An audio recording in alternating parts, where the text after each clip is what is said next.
I am not broken by the Supreme Court's judgment, Mazi Nnamdi Kanu explains.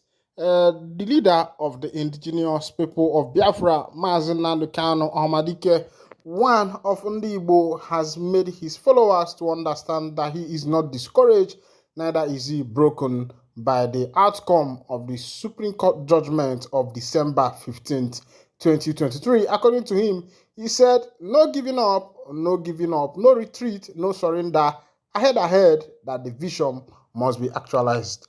Good morning, good afternoon, good evening. Welcome back to this wonderful channel where we bring you back-to-back updates and information as it is hot. In case you have not joined our social media handle, kindly go ahead and subscribe, like, comment, share, and also remember to on your notification button so that whenever our news drop, you will be the first we will collect. And remember to hit me up on the super chat and also on our fans club where we can discuss one-on-one. Nnamdi Kanu, the leader of the indigenous people of Biafra, stated on Tuesday that he would not be broken by the Supreme Court's decision last Friday that he, Kanu, must face trial on terrorist claim brought by the federal government. Kanu's remark came as the IPOB's military arm, the Eastern Security Network, ESN, issued a warning to headers, thugs, and vigilante outfits operating in the southeast on the occasion of its third anniversary. The security organization also advised Anambra Vigilante Group, AVG, to stop the purported kidnapping in the state. Kanu spoke about facing terrorist charges in a statement released by news outlets in Owerri by his lawyer Ifeanyi Ejimako following a visit to the headquarters of the Department of State Service DSS in Abuja, where he had been incarcerated for over 2 years. The IPOB leader's lawyer said he was sure that he would be victorious in the legal battle.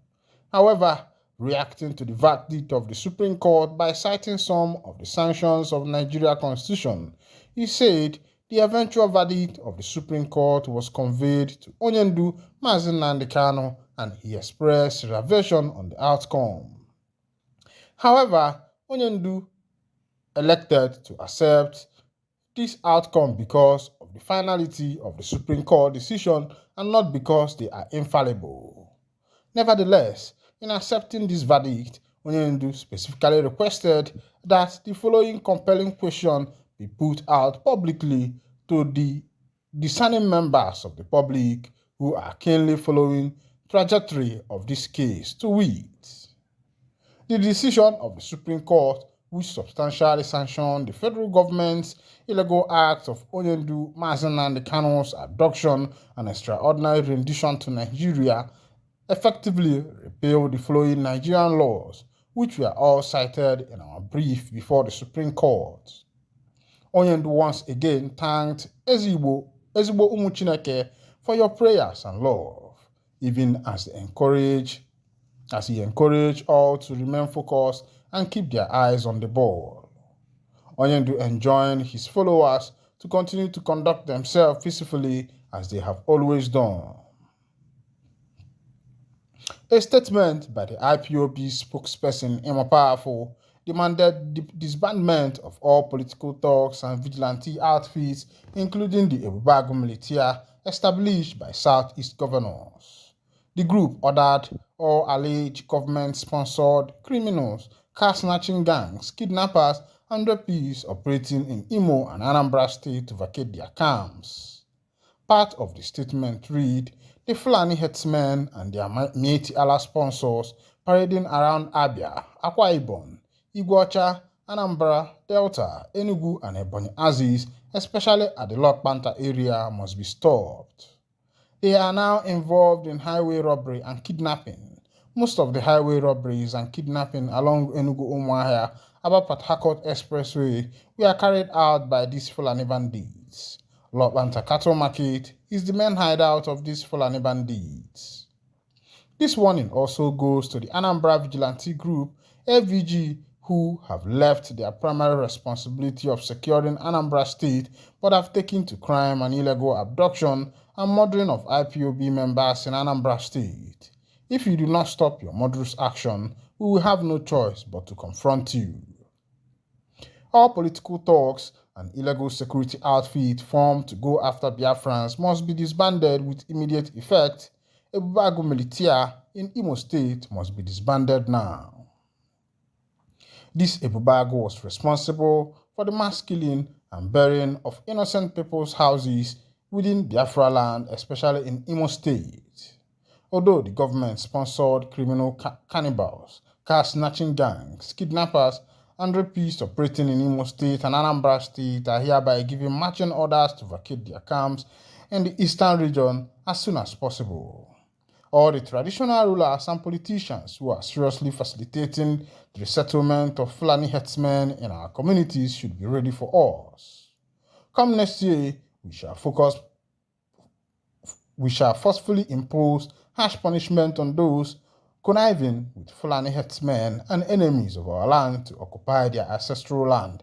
When I don't see as it dey happen, as it dey hot, as it dey shele, as it dey be, my hand no dey.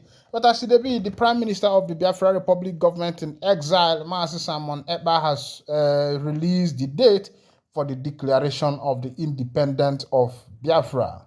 The Prime Minister of the Biafra Republic government in exile, Mazi Simon Ekpa Njoko, has revealed that the Biafra Republic government in exile will declare a restoration of the defunct Biafra nation.